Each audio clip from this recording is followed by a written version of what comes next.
Morning students. நம்ம இப்போ 7th standard term 2 பார்க்க போகிறோம். மேக்ஸில் எக்ஸசைஸ் 1.1 பாருங்கள். எக்ஸசைஸ் 1.1 எடுத்துக்கோங்க. அதில் ஃபஸ்ட்டு கொஸ்டின் வந்து என்ன கொடுத்துருக்காங்க, write the decimal numbers for the following pictorial representations of numbers அப்படின்னு கேட்டிருக்காங்க இல்லையா. இங்கே டயக்ராம் கொடுத்துருக்காங்க. ஃபஸ்ட்டு இருக்குது பாருங்கள், இது வந்து ஒன்று அப்படி கவுண்ட் பண்ணிங்கன்னா மொத்தம் 10 இருக்கும். மொத்தம் இது வந்து 10. இது வந்து ஈச் தனித்தனியாக வந்து 1 2 இல்லையா. இங்கே 1 இருக்குது, இங்கே 2 இருக்குது. இந்த சின்ன சின்னதாக இருக்குதுலாம் நீங்கள் பாயிண்ட்டை, அதாவது பாயிண்ட் வச்சுக்கணும். சின்ன சின்னதாக இருக்குது டெசிமல் நம்பர்னு அர்த்தம். அப்போ 0.12 அப்போது 10 + 11 இது 12. அப்போ 12.12 அதுதான் ஆன்சர். அதாவது டெசிமலில் கேட்டிருக்காங்க இல்லையா. Decimal number for the following pictorial அப்படின்னா 12.12 தான் ஆன்சர். செகண்ட் ஒன்று.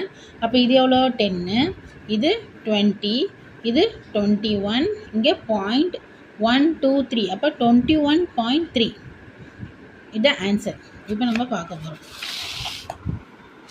போட்டிருக்க பாருங்கள், 12.2 ஃபஸ்ட்டுக்கு, செகண்ட் ஒன்றுக்கு வந்து 21.3. செகண்ட் வந்து செகண்ட் பார்க்கலாம். செகண்ட் நம்பர் என்ன கொடுத்துருக்காங்கன்னா, செகண்ட் கொஸ்டினில் express the following in cm using decimals. Express the following in cm using decimals. அதாவது mmல கொடுத்துருக்காங்க, அதை நம்ம cmல போடணும், அதுவும் டெசிமல் ஃபார்மில் போடணும். ஃபஸ்ட்டு சம்மு 5 mm அப்படி கொடுத்துருக்காங்க. ஃபஸ்ட்டு சம் என்ன கொடுத்துருக்காங்க, 5 mm. அது cmல மாற்றும் போது இது பாருங்க சைடில் போட்டிருக்கேன். 1 cm = 10 mm. 1 cm = எவ்வளோ, 10 mm. அப்போ cm என்ன ஆகும், 1/10 mm ஆகிடும். அதாவது இந்த ஃபார்மில் நீங்கள் ஞாபகம் வச்சுக்கணும். cm = 1/10 mm ஆகிடும். அப்போது cm = எவ்வளோ, இங்கே 5/10 அப்படின்னு போட்டுட்டு இங்கே ஒரு 10ன்றது ஒரு டெசிமல் தள்ளி பாயிண்ட் வைக்கணும். அதனால் 0.5 mm. ஆன்சர் வந்து என்ன வரும், 0.5 cm. அதாவது ரெண்டுமே ஈக்குவல் இல்லையா, அதனால் நம்ம 0.5 cm போடுறோம். ஓகேவா.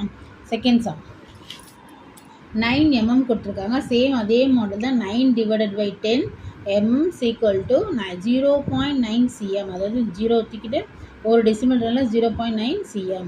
அடுத்தது 42 mm. 42/10 mm. இங்கே 2 நம்பர் இருக்கனால ஒரு பாயிண்ட் தான் நம்ம புள்ளி வைக்கணும். ஏன்னா 10ன்றது ஒரு பாயிண்ட் டெசிமல் தான். அதனால் 4.2 cm வரும். இது தப்பு. 4.2 cm தான் ஆன்சர். இது தப்பு. ஓகேங்களா. சத்துது 8 cm 9 mm. 8 cm 9 mmல அப்போ 8 cm 9 mm கொடுத்துருக்காங்க இல்லையா. 8 cm அப்படியே வச்சுக்கோங்க, ஏன்னா cm தான் மாற்ற போகிறோம். cm அப்படியே இருக்கட்டும்.